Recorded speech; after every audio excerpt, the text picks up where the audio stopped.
그날은 정말 아무 계획도 없던 일요일이었어요.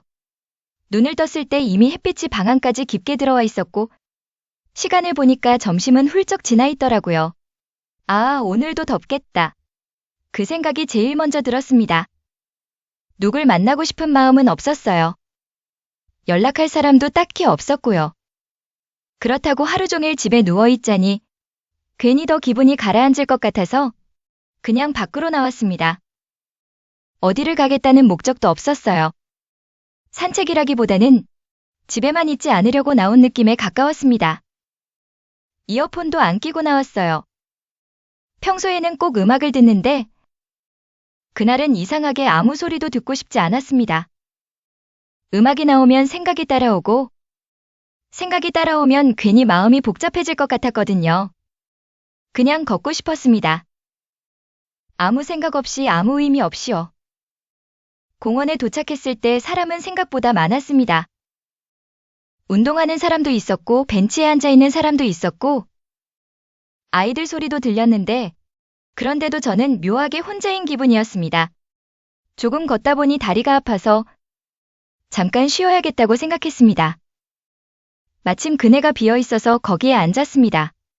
땀이 나기 시작했는데 귀찮아서 닦지도 않았어요. 그냥 멍하니 앉아서 하늘을 보기도 하고 발끝을 보기도 하면서 시간을 흘려보내고 있었습니다. 그때까지만 해도 그날이 기억에 남을 거라고는 전혀 생각하지 못했습니다. 그런데 누군가 제 앞에 섰습니다. 할머니 한 분이셨습니다.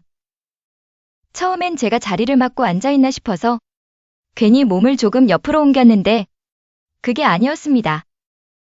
배드민턴 할 줄 아세요? 너무 갑작스러워서 순간 대답이 늦었습니다. 사실 저는 배드민턴을 잘 못합니다. 그래서 아니라고 말하려고 했는데 입에서는 네라는 말이 먼저 나왔습니다. 왜 그렇게 대답했는지는 잘 모르겠습니다. 괜히 거절하기 싫었던 걸 수도 있고 그냥 그 순간이 어색해서였을 수도 있습니다. 할머니는 제 대답을 듣자마자 웃으시면서 그럼 같이 쳐요 라고 하셨습니다. 이미 가방에서 채를 꺼내고 계셨고 저는 자연스럽게 그걸 받아들었습니다. 처음엔 정말 잠깐만 칠 생각이었습니다. 몇 번 주고받다가 서로 숨 좀 고르고 각자 갈 길 가겠지 그 정도로 생각했습니다.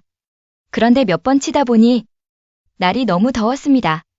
할머니 얼굴에도 땀이 많이 나 있었고 숨도 조금 가빠 보였습니다.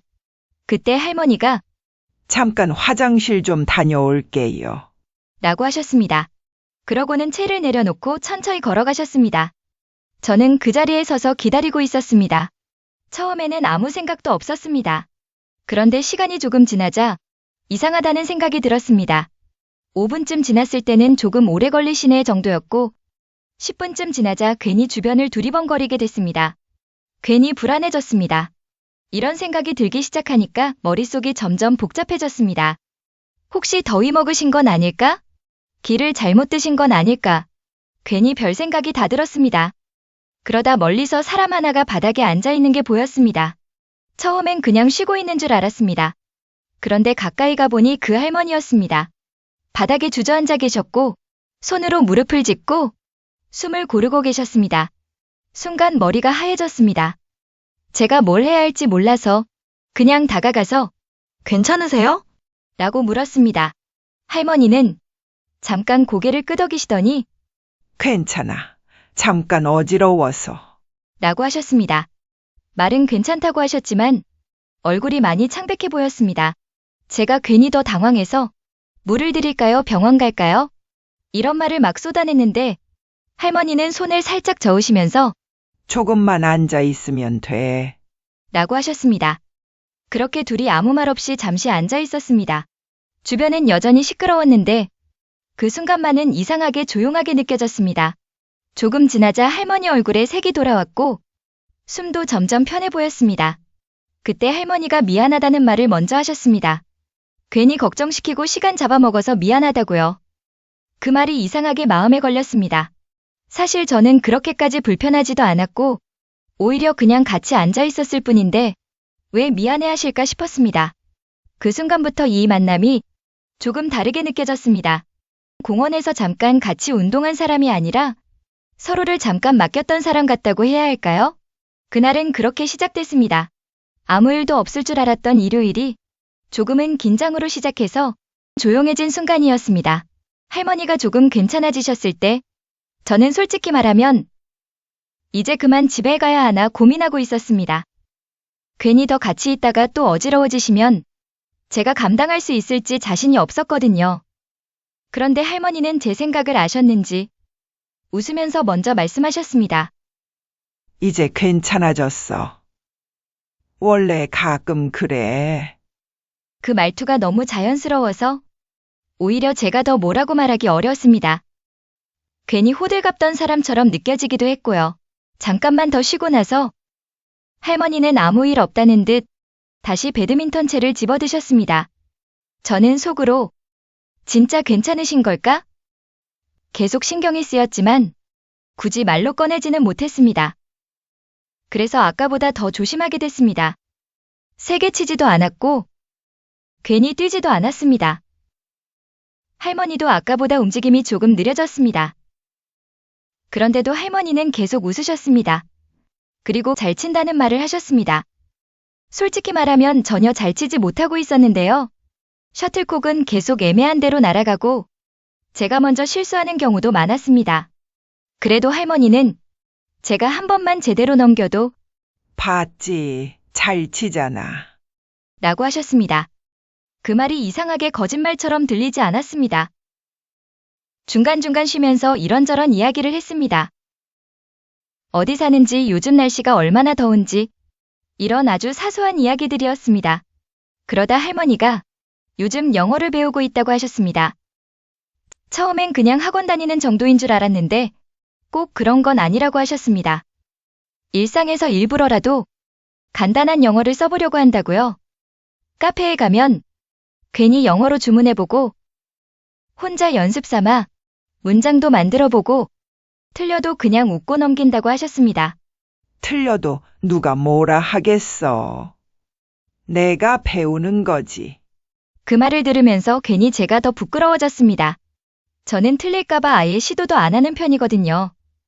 할머니는 자기가 영어를 잘하고 싶다는 이유를 길게 설명하지 않으셨습니다. 하고 싶어서라고만 하셨습니다.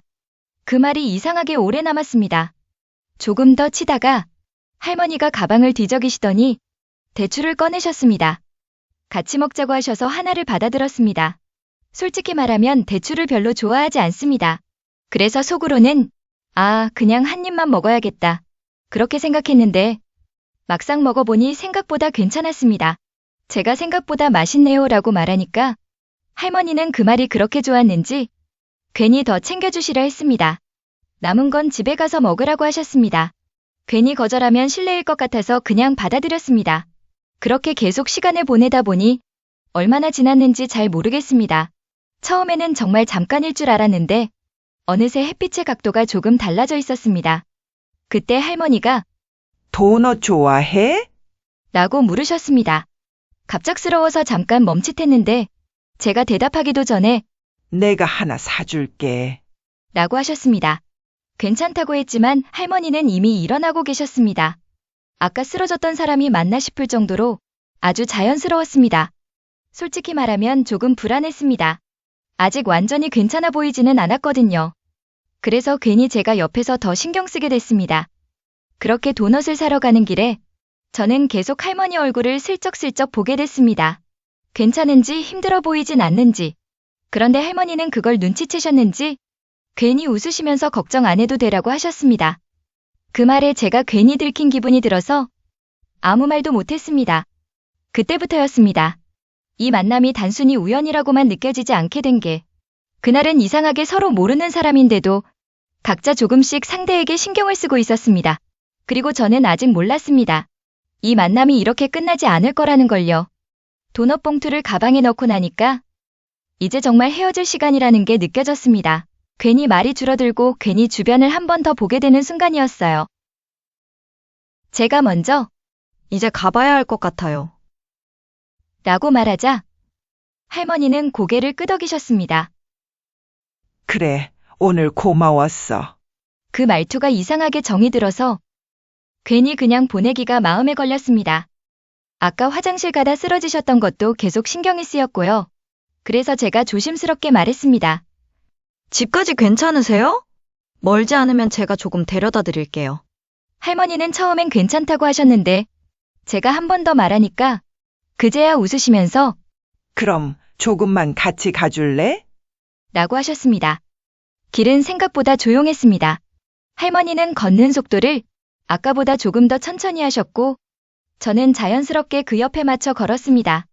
말은 많이 하지 않았는데 이상하게 어색하지 않았습니다. 몇 분쯤 걸었을 때 할머니가 한 주택 앞에서 멈춰 섰습니다. 익숙한 동네였지만 그 집 자체는 특별해 보이지 않았습니다. 그때 현관 쪽에서 누군가 나왔습니다. 젊은 남자였습니다. 키가 컸고 어깨가 넓었고 얼굴은 순간 심장이 한번 내려앉았습니다.